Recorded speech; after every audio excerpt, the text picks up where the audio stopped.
Pemirsa, emiten beton PT Wijaya Karya Beton Tbk masih terus berupaya untuk menjaga kinerja tetap kokoh di sepanjang tahun 2026.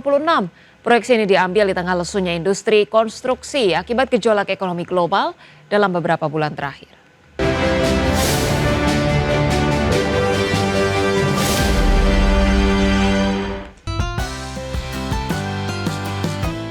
Emiten beton PT Wijaya Karya Beton Tbk masih terus berupaya untuk menjaga kinerja tetap kokoh di tengah lesunya industri konstruksi. Di mana sepanjang tahun 2025 lalu, perseroan masih mampu mencetak laba meski kinerja belum sepenuhnya kuat, terutama dipicu sentimen global dan domestik dalam beberapa bulan terakhir.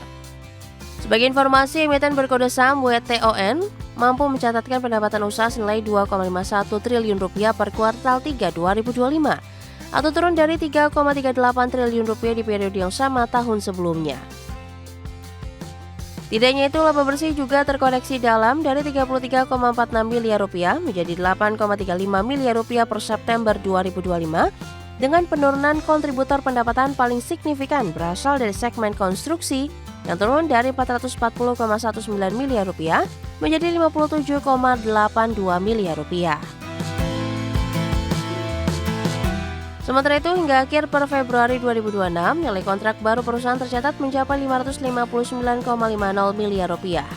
Di mana secara sektoral, komposisi kontrak baru per Februari tersebut didominasi sektor infrastruktur yang meliputi jalan, jalan tol, jembatan, bendungan, danau, bangunan gedung, serta proyek sekolah rakyat dan madrasah. Dengan target pertumbuhan di tahun 2026, manajemen Wika Beton mengalokasikan anggaran belanja modal atau CAPEX sebesar 62 miliar rupiah yang digunakan untuk melakukan rekondisi dan perbaikan fasilitas produksi yang tersedia serta penguatan digitalisasi dan sistem ERP guna meningkatkan efisiensi, pengendalian biaya serta manajemen risiko di seluruh lini usaha. Berbagai sumber, IDEX Channel. Pemirsa, emiten wahana hiburan PT Pembangunan Jaya Ancol Tbk menargetkan peningkatan jumlah kunjungan wisatawan selama periode libur Lebaran 2026, di mana momentum Hari Raya Idul Fitri dinilai menjadi salah satu periode penting bagi sektor wisata ataupun pariwisata, termasuk kawasan rekreasi Taman Impian Jaya Ancol di Jakarta. Corporate Communication Manager PT Pembangunan Jaya Ancol Tbk Daniel Widriatmoko mengatakan bahwa momen Lebaran selalu menjadi waktu yang dinantikan masyarakat untuk berkumpul bersama dengan keluarga yang dibarengi dengan peningkatan aktivitas kunjungan ke tempat wisata. Oleh karena itu, pihak manajemen telah melakukan berbagai persiapan guna menyambut lonjakan wisatawan selama masa libur Lebaran, guna memastikan kenyamanan dan pengalaman rekreasi bagi para pengunjung. Meski demikian, perseroan mengakui bahwa kondisi ekonomi saat ini masih menjadi tantangan bagi industri pariwisata dengan tekanan ekonomi global yang dinilai turut mempengaruhi daya beli masyarakat di dalam negeri. Di tengah kondisi tersebut, emiten berkode saham PJAA tetap optimistis terhadap potensi peningkatan jumlah pengunjung dengan proyeksi kenaikan wisatawan sekitar 6% dibandingkan periode sebelumnya.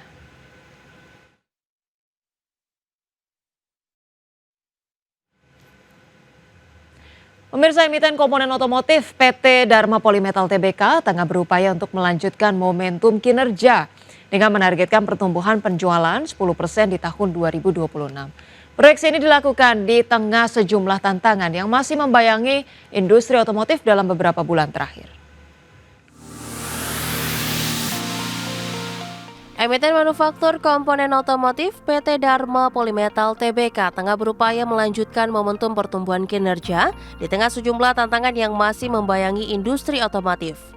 Di mana pihak manajemen menargetkan pertumbuhan penjualan sebesar 10% pada tahun 2026. Presiden Direktur PT Dharma Polymetal Tbk, Irianto Santoso, mengungkapkan bahwa perseroan telah menyiapkan berbagai langkah pendukung untuk meraih target pertumbuhan tersebut, termasuk menggelar sejumlah strategi antara lain peluncuran produk baru, ekspansi pasar, serta penguatan kapabilitas manufaktur. Sementara itu, dalam hal pencapaian, segmen roda 2 kembali menjadi penyumbang utama dengan kontribusi sebesar 62% dari total penjualan perusahaan sepanjang 2025. Sedangkan segmen roda 4 yang sempat mengalami perlambatan seiring dengan penurunan penjualan industri otomotif mulai menunjukkan tanda pemulihan sejak kuartal 3 2025. Adapun di luar bisnis inti otomotif, emiten berkode saham DRMA terus mengembangkan peluang di ekosistem kendaraan listrik dan energi terbarukan, termasuk pengembangan auxiliary baterai lithium 12V yang telah tersedia dalam varian 12V 6AH dan 12V 3,5AH yang dapat digunakan untuk berbagai tipe sepeda motor serta baterai energy storage system sebagai potensi pertumbuhan berkelanjutan. Berbagai sumber, IDEX Channel.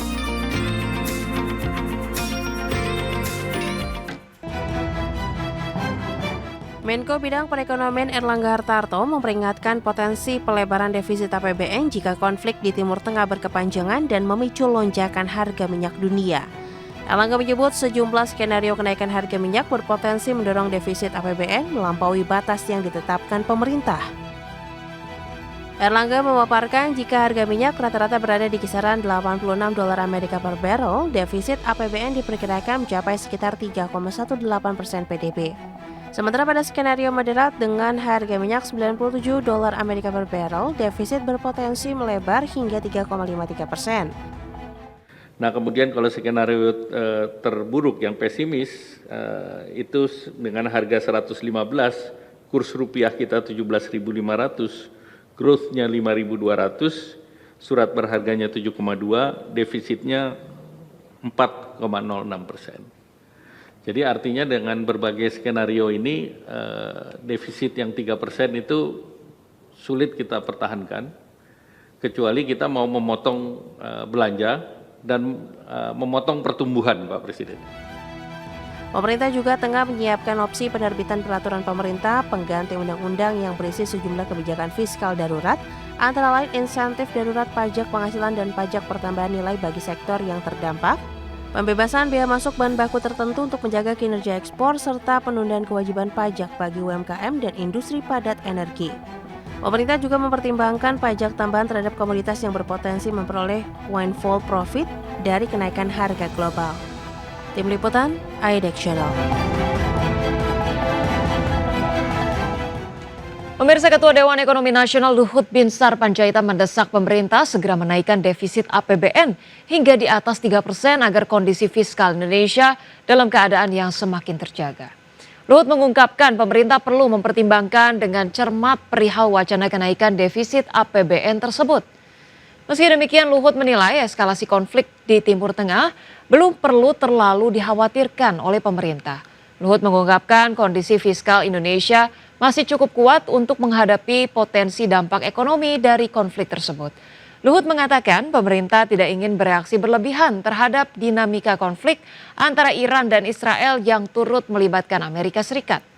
Menurut Luhut, beberapa komoditas ekspor Indonesia bahkan dinilai berpotensi mendapat keuntungan dari dinamika harga energi global. Komoditas tersebut antara lain minyak kelapa sawit mentah atau crude palm oil. Oleh karena itu kami datang dengan berbagai skenario dan kita lihat perkembangan dalam 1-2 minggu ke depan.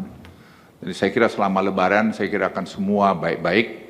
Kondisi semua tidak ada yang perlu terlalu dikhawatirkan, kita tetap waspada, kita memantau terus perkembangan di luar, tapi tadi juga mengenai APBN juga saya pikir kami koordinasi Kementerian Keuangan, saya kira fiskal juga masih sangat prudent untuk kita menaikkan juga budget defisit juga saya kira perlu kita pertimbangkan hati-hati, tentu kita siapkan, tapi kapan dilakukan saya kira.